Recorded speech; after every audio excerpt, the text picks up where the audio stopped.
My friends, let us begin this hour together by looking honestly and quietly at a question that lives in the heart of nearly every spiritual seeker.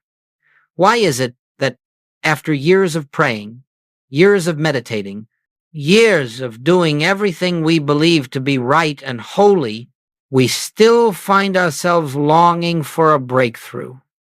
Why does it seem that the very thing we desire most, peace, guidance, healing, release, somehow remains just beyond our grasp? You see, if we are willing to pause for a moment and look deeply, we will discover that most of our spiritual life has been built upon a subtle assumption that is never spoken, yet governs almost every prayer we utter. It is the assumption that we are here, in need, in lack, and that somewhere else, far off, above us, beyond us, is a God who must be persuaded to answer, who must be called to act, who must be moved to provide. And so we ask, we plead, we affirm, we declare, all with the hope that perhaps this time the heavens will open. But I must tell you gently that the harder we try, the more we strain, the more desperate we become, the farther we seem to drift from the very presence we seek. For spiritual answers do not come to the mind that is busy seeking them. Spiritual fulfillment does not enter a consciousness filled with anxious asking. The grace of God does not flow into a heart that is trying to wring blessing out of the infinite. And so we come to this paradox. All our striving, all our spiritual effort, all our attempts to reach God may very well be the very barrier that keeps us from realizing God. I am not speaking theory. I am speaking from experience, from years of discovering that nothing is withheld from us except by our own belief that we must attain it. And so in this hour, I invite you to join me in a new approach, a gentler approach, the way of recognition, not the way of pleading with God, not the way of wrestling with problems, but the quiet acknowledgement that the presence we seek is already here, that the life we desire is already within us, that the answers we have been begging for have never once been absent. Let us journey together into the truth that spiritual breakthrough does not come when we convince God to enter our experience. Spiritual breakthrough comes when we become still enough to notice that God has never been missing from it. In this stillness, in this recognition, we begin to perceive that every good we have ever sought is already present, already functioning, already complete. And so we begin. Now, as we continue on this path together, let us come face to face with the root of nearly all spiritual frustration. It is not the lack of God's presence, nor the absence of answers, nor some divine delay in responding to our needs. No, the great obstacle, the great veil, is far more subtle. It is the deeply ingrained belief that we exist apart from God, that somehow God is there and we are here, and that our prayer must bridge a vast and silent distance. This belief in separation is not something we consciously choose. It is absorbed from the world around us, inherited from centuries of human thought, reinforced by fears, and upheld by the mind that sees itself as isolated, incomplete, and vulnerable. And it is from this sense of separation that all pleading arises, all striving begins, all anxious seeking takes form.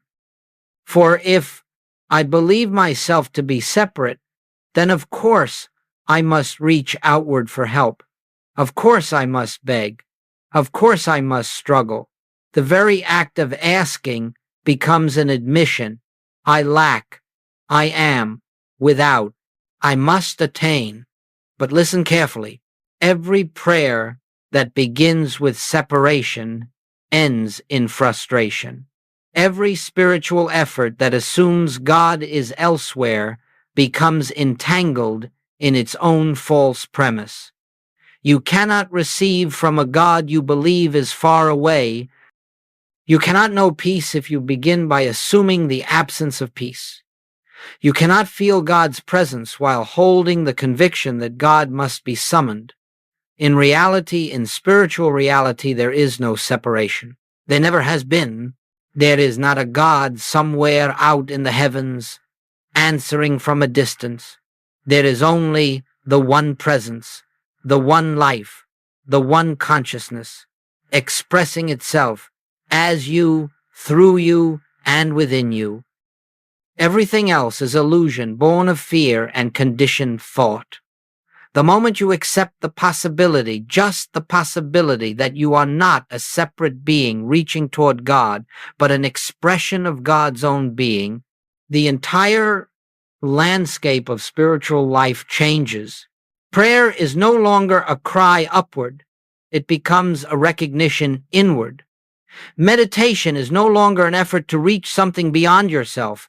It becomes an awakening to what is already here.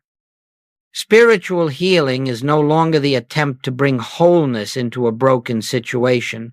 It becomes the unveiling of wholeness that was always present beneath the appearance. You see, separation is not a sin. It is a misunderstanding, and misunderstandings dissolve not through effort, but through illumination.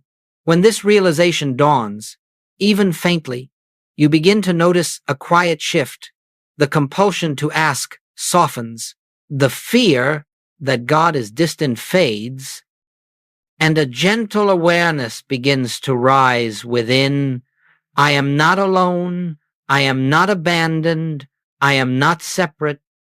This recognition is the first crack in the shell of the old consciousness, the first opening through which truth can shine. From here, everything changes.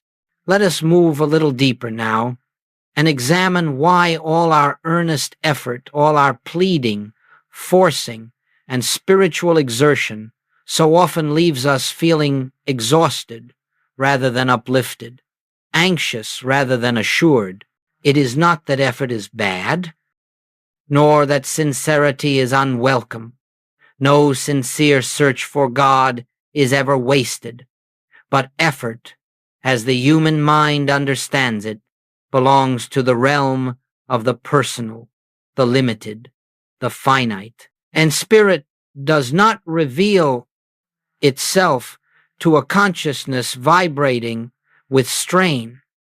You see, the human mind imagines that the more intensely it tries, the closer it must be to God. But the truth is precisely the opposite. The more we try, the more we affirm the belief that something is missing, the more we strain, the more we reinforce the idea that the divine is distant, the more emotional energy we pour into our asking, the more clearly we confess that we do not yet believe. This is why Joel would say, God cannot enter a mind that is already full of its own thoughts, not because God is unwilling, but because a mind crowded with effort, noise, and self-directed striving leaves no room for the gentle whisper of truth. Effort becomes a wall made of worry, expectation, fear, and personal will. Consider this. If you were in a dark room, shaking the flashlight, turning it wildly in every direction, insisting that the light must appear immediately, you would miss the very thing you are trying to see. It is only when the hand becomes steady, when the movement stops, when the mind grows quiet, that the light can shine without distortion. So it is with spiritual realization. Goldsmith often used the analogy of a radio. The music does not begin when the radio turns on. The music is already filling the atmosphere. The radio's only function is to tune itself so that it may receive what is already present. But what happens when we twist the dial with frantic impatience, jumping from one station to another, fearful that we might miss the right frequency? We miss the broadcast entirely. We create our own static, our own noise. In the same way, when we beg God for an answer, We drown out the very guidance that is trying to reach us when we strain for healing. We close the door to the peace that heals. When we demand supply, we blind ourselves to the abundance already flowing toward us. Effort is noise. Recognition is silence. Effort seeks God. Recognition beholds God. Effort says something must change. Recognition says truth is already present. And so I say to you gently, there is nothing wrong with your desire for clarity, for healing, for direction, but begin to notice the inner movement behind your desire. Are you straining to make something happen? Are you trying to push God into action? Are you forcing your mind to produce spiritual results? If so, pause. Be still. Remember, you are not trying to get God to enter your life. You are learning to become aware of the presence that has never left. When the mind relaxes its effort, when the heart eases its demands, when the will surrenders its insistence in that holy quiet, the answer reveals itself, not through your striving, but through your stillness. Now let us step into one of the most liberating truths ever revealed to the awakened heart. A truth so simple, so direct, and yet so revolutionary that when it is understood, even faintly, the entire nature of spiritual life is transformed. I speak of what I call the principle of the divine already. For centuries, human thought has imagined that God begins to act when we pray, that heaven awakens at the moment of our request, that spiritual power is released only when we call upon it. But listen closely. This is a human picture, born of human reasoning. It is not reality. In spiritual truth, God is not waiting to be summoned. God is not responding from afar. God is not activated by our words or stirred into motion by our needs. God is already fully present, fully active, fully complete, not partially, not sometimes, not when conditions improve, but eternally, unchangingly, wholly present in every moment. The problem is not that God withholds. The problem is that we do not recognize. Imagine for a moment a room filled with sunlight. The light is radiant, warm, abundant, filling every corner, illuminating everything it touches. Now imagine pulling heavy curtains across the window. The sunlight does not stop shining. The sun does not withdraw its rays. The room appears dark only because something within the room is blocking our awareness of the light. In the same way, the divine does not come and go. It does not increase with our prayers or diminish with our silence. It is our consciousness, our inner curtains of fear, effort, expectation, and separation that hide the ever-present radiance of spirit. This is why Scripture declares, before they call, I will answer, not after they cry out long enough, not when the prayer is strong enough, but before the question, before the need, before the thought. The activity of God is not triggered by human effort. It is recognized by spiritual awareness. This is the divine already, the healing you seek, already present in the wholeness of spirit, the supply you long for, already flowing in the infinite provision of consciousness, the guidance you pray for, already whispering in the stillness of your inner being, the peace you crave, already established at the center of your soul. You are not bringing God into a situation. You are awakening to the God that is already there. And so when we say, God help me, we reveal a misunderstanding. For God is already the life within us, the love surrounding us, the wisdom directing us. The plea arises only from the mind that does not yet see. But the moment recognition dawns, even for a breath, even for a heartbeat, there is a shift, a subtle dissolving of fear, a quiet unburdening of the soul, a sense, gentle yet unmistakable, ah, God is here. God has always been here. When that awareness blossoms, the problem begins to melt of its own accord, not through your manipulation, but because the light has been allowed to enter. This is the meaning of spiritual demonstration. Not making something happen, but perceiving what eternally is. Let us hold this truth tenderly. The divine already is not a theory. It is the very nature of reality, waiting only for your recognition. And now, having seen that all spiritual good is already present, let us move gently into the heart of true practice, the art of stillness. Not the stillness that the world imagines, not a forced quieting of the mind, not an attempt to silence every thought, but the stillness that arises through recognition, through remembrance, through the simple awareness that God is here. You see, my friends, the purpose of spiritual practice is not to reach God, nor to attract God, nor to convince God of our sincerity. The purpose of spiritual practice is to remove from our own consciousness whatever obscures our awareness of the presence that is already active within us. Therefore, we do not approach stillness as a discipline or a technique. We approach it as an opening, a yielding, a resting. True stillness begins the moment we stop trying to make something happen. As long as we are attempting to force inner peace, we are still operating from the belief that peace is absent. As long as we are trying to bring healing into the body, we are still holding the conviction that wholeness is missing. As long as we are manipulating thought to attract supply, we are affirming lack. No, stillness is not effort. Stillness is consent.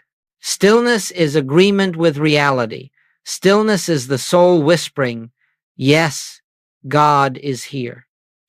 This is why I have often spoken of resting in the word, not repeating it as a mental formula, not using it to push away thoughts, but dwelling in it as one dwells in sunlight. To rest in the word is to allow a spiritual truth to saturate consciousness until it becomes more real to us than the appearance that confronts us. We take a truth such as, I and the Father are one, or where I am, God is, or Spirit is the life of my being. And we do not use these truths as tools for achieving a result. We simply sit with them. We let them be present in our awareness. We hold them lightly, reverently, quietly, not trying to believe them, not trying to convince ourselves, but simply allowing their meaning to unfold in this resting. Thought slows of its own accord, not because we forced it to, but because the mind begins to yield to the deeper rhythm of spirit. The anxious impulse to fix, to control, to improve softens. In that softening, a space opens. And into that space, the presence flows not from somewhere outside, but from within your own being. You do not feel a dramatic change. You feel a subtle shift, a gentle peace, a quiet recognition that something greater than thought has taken the helm. This is stillness, not emptiness, but fullness, not silence, but awareness, not passivity, but receptivity. And from this stillness, guidance reveals itself without effort. Healing unfolds without struggle. Supply appears without strain. Relationships harmonize without manipulation, not because we made these things happen, but because we became receptive to the harmony that was already present. So let us remember, you cannot enter stillness through effort, for effort belongs to the personal sense of self. You enter stillness through recognition, through surrender, through the quiet willingness to rest in the truth of your oneness with God. Let us now allow these principles to take form in the realm where most of us feel the strain of daily living. For truth, my friends, is not abstract. It is not reserved for sacred spaces or spiritual retreats. Truth is practical. Truth is alive. Truth is the very substance of our experience when we allow it to reveal itself. And so, let us look at how recognition, not effort, not pleading, not mental manipulation, quietly transforms life. I speak first of the individual burdened by financial fear. You know this fear well, the whisper that says, "There is not enough, I must secure my future, I must strive harder, I must make something happen." And so the mind races, anxiously searching for opportunities, calculating, worrying, anticipating loss. In this turmoil, there is no room for the still voice of guidance. The mind, in its panic, becomes blind to the very supply that is already unfolding. But when this individual begins, even for a moment, to rest in the truth that supply is not external, that supply is the activity of spirit, the expression of infinite consciousness, something changes. They are no longer fixated on the problem. They are no longer trying to force a solution. Instead, they sit quietly and acknowledge, God is the abundance of my being. All that is necessary is already present within the one life expressing as me. And in that awareness, the mind ceases to choke the flow. Opportunities that were previously invisible become clear. Ideas rise naturally. A direction appears. It is not that supply suddenly arrives. It is that the individual becomes aware of what was there all along. Consider another who struggles with physical discomfort or illness. Out of fear, this person battles the condition, resists it, tries to force healing, or uses spiritual practice as a weapon against pain. But healing does not respond to force. Healing does not yield to mental pressure. Healing is the natural activity of the divine wholeness that underlies all appearance. And so, when the sufferer becomes still, not denying the condition, but refusing to be intimidated by it and rests in the awareness, Spirit is the life of my body, Spirit is the wholeness of my being, a transformation begins. The fear that intensifies the condition loosens its grip, peace enters, and in that peace, the healing process, which had always been present, begins to reveal itself. Another struggles with relationships, longing for love, peace, harmony, connection. They effort, they analyze, they attempt to change themselves or others, or they cling to rituals of affirmation to attract companionship or healing. Yet all the while, they are affirming their own incompleteness. But when stillness dawns and they recognize, I am already whole, I am already complete in God, I do not need to get love, I am the expression of love itself. Something subtle shifts. They stop seeking from emptiness. They begin meeting others from fullness. They stop grasping and start allowing. And in that transformation of consciousness, relationships naturally harmonize, not because people have changed, but because the individual's perception has, in each of these examples, Notice what is common. The outer condition did not change first. The individual did not use spiritual truth to force an outcome. Instead, they rested in awareness, and the outer situation reorganized itself around that recognition. And so I remind you, spiritual practice is not the attempt to fix appearance. It is the unveiling of reality.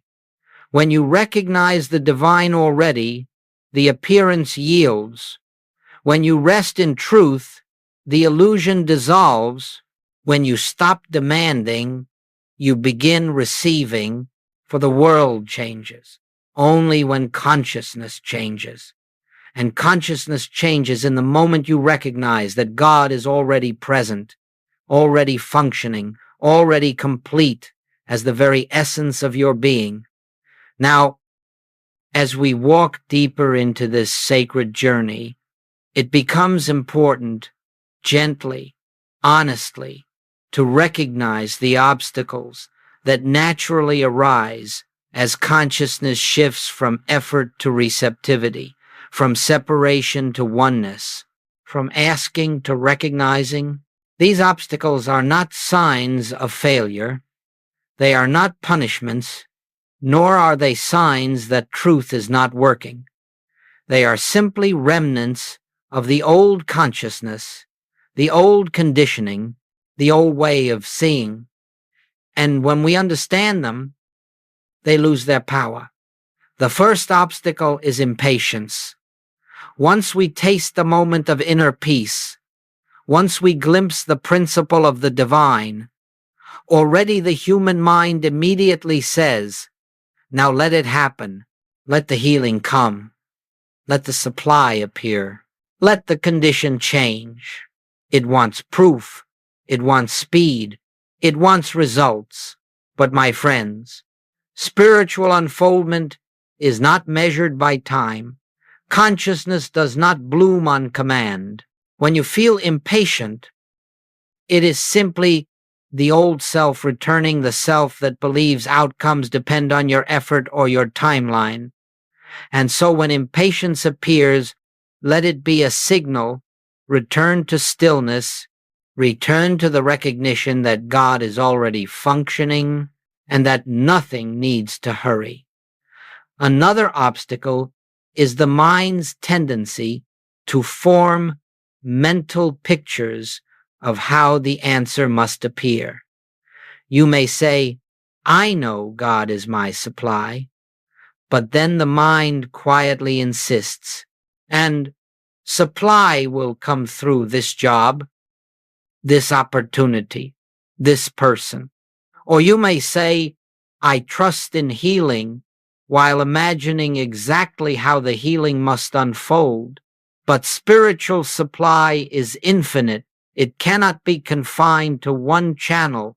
Spiritual healing is whole. It cannot be limited to a single method. When we cling to mental pictures, we close the door to the infinite ways God may express. Therefore, when you catch yourself insisting on specific outcomes, gently release them. Open the hand, open the heart. Say within yourself, "This or something far greater," in the way that divine wisdom ordains. A third obstacle is the return of fear. Fear about the body, fear about money, fear about relationships, fear about the unknown. Fear often arises after we begin practicing truth, because truth brings to the surface all that must be dissolved. Do not be discouraged. Fear is not a personal enemy. It is an impersonal suggestion. It has no authority. When fear arises, do not fight it. Do not wrestle with it. Simply refuse to identify with it. Recognize, this is not my fear. This is only the old consciousness trying to reassert itself. Then rest again in truth. Fear cannot survive in the presence of recognition. Another obstacle is the subtle belief that we must work for spiritual progress. That if nothing seems to change, we must not be doing enough. This is the voice of the personal self, the self that believes it has the power to bring God into manifestation. But spiritual realization is not achieved, it is revealed. Your practice is not the cause of God's activity, it is the clearing of the fog so that you may perceive what has always been true. When you feel tempted to work harder spiritually, pause, let that old habit fall away, return to the simplicity of resting in the Word. There is also the challenge of comparison. You may hear stories of rapid demonstration in the lives of others and wonder, why not me? What am I lacking? But each consciousness is unique, and each unfolds at its own sacred rhythm. No two journeys are the same. You are not behind. You are not delayed. You are simply unfolding in the exact way your soul requires. Trust the pace of your own awakening. And finally, there is the obstacle of appearances worsening before they dissolve. This too is something deeply misunderstood. Often, when truth begins to work in consciousness, the outer picture seems to intensify. Problems may appear larger. Symptoms may seem stronger. Finances may appear tighter. But this is not regression. It is the breaking up of the old form. It is the dissolving of the illusion. The appearance rises only to be released. The caterpillar dissolves before the butterfly emerges. Do not judge by appearances. Do not fear the temporary turbulence. Stand still, rest, recognize. Every obstacle is an invitation. Every challenge is a doorway. Every resistance is the old self releasing its hold. And through it all, the presence remains unchanged, unwavering, already here. No matter what arises, your refuge is always the same. Stillness, recognition, and the quiet knowing that God is already functioning at the center of your being. Let us now turn to the great transformation, the shift from asking God for something to living from the awareness that God is already the substance, the intelligence, and the activity of your being. This shift is subtle. It does not announce itself with fireworks or spiritual drama. It comes quietly, gently, almost imperceptibly, and yet once it dawns in consciousness, it changes the entire way you move through life. For as long as we ask God for things for healing, for supply, for direction, for protection, we are still thinking of God as something outside ourselves. We are still approaching the infinite as though it were separate from the life we are living, and in that very act, we place ourselves back in the realm of lack, of need, of striving. We become beggars at the gate of our own kingdom. But the moment we begin to recognize, even faintly, that all spiritual good is already present, that the kingdom is within us, that the presence is our own life, a new posture emerges. Asking becomes unnecessary, not because we no longer desire good, but because we perceive that good is the very nature of our being.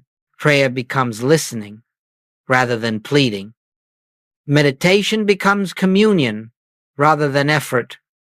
Life becomes a flowing expression of grace rather than a struggle to attain. You will notice this shift, first in the small things, where once you would anxiously ask, what should I do? What decision should I make? You will now pause, become still, and simply rest in the awareness that divine intelligence is already functioning through you.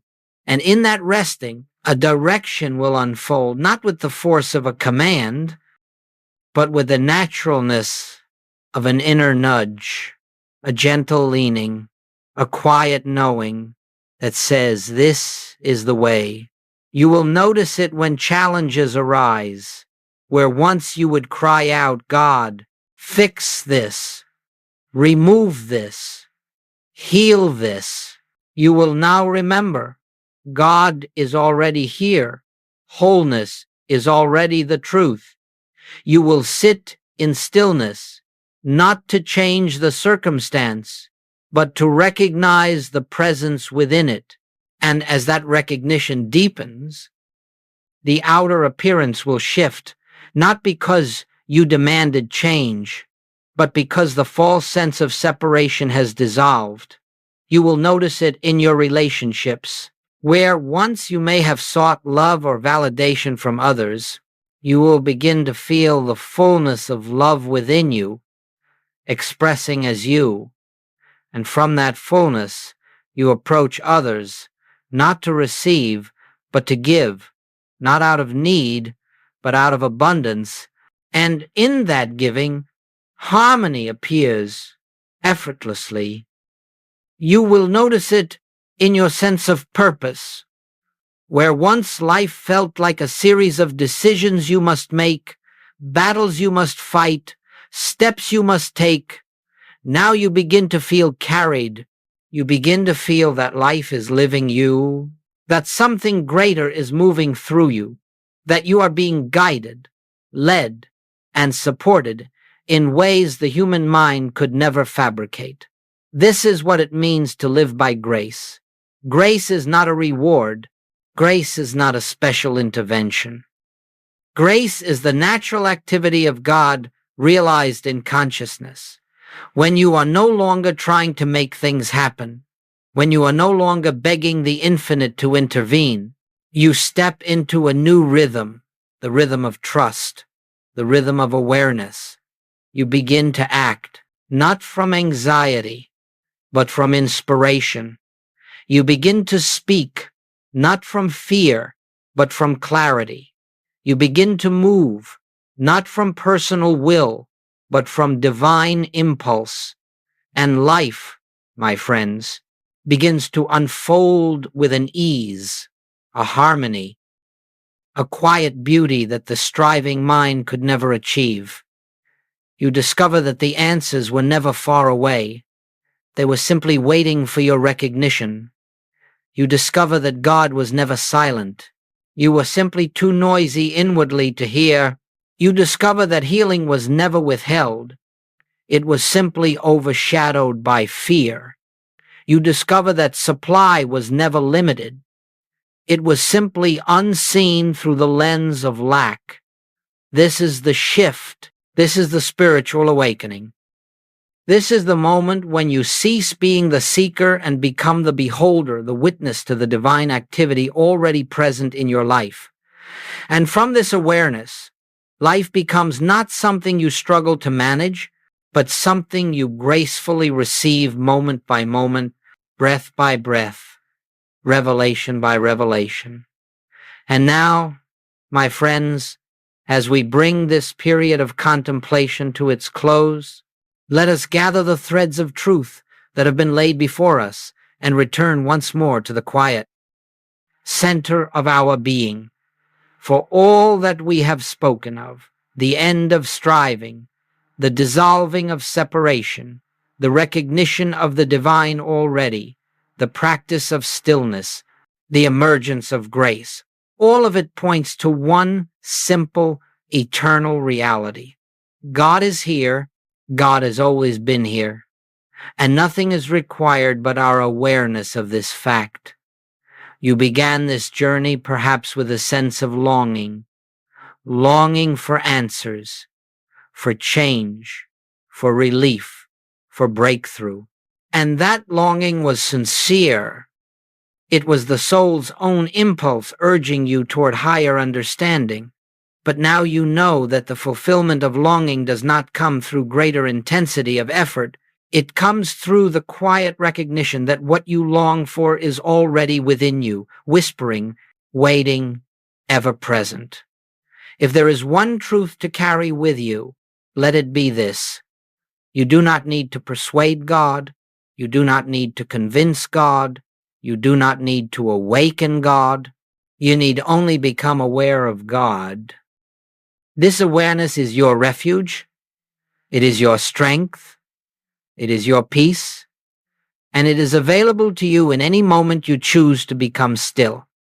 So as you step back into the world of tasks and responsibilities, do not leave behind this inner sanctuary. Do not imagine that spiritual awareness belongs only to the hours of meditation. No, it is meant to permeate your day, to color your interactions, to guide your decisions, to reveal itself in the ordinary moments where you least expect it. When fear arises, return to recognition. God is here. When impatience stirs, return to stillness. All is already complete. When confusion appears, return to trust. The wisdom of spirit is living me. When lack suggests itself, return to truth. The fullness of God expresses as my life. Each return strengthens the awareness. Each recognition deepens the realization. Each moment of stillness unveils more of the divine activity already functioning in you. And so, as we leave this time together, I extend to you not a promise of future blessing, but an invitation to notice the blessing that surrounds you now, to notice the presence that enfolds you, to notice the peace that is nearer than your breath, to notice the truth that has followed you all along. You and the Father are one. May you walk gently in this awareness. May you trust the unfolding of your path. May you rest in the assurance that nothing is missing from your life, because nothing is missing from God. And may the still, small voice within you become louder than every fear, every doubt, every appearance. For the stillness you seek has always been within you, awaiting only your recognition.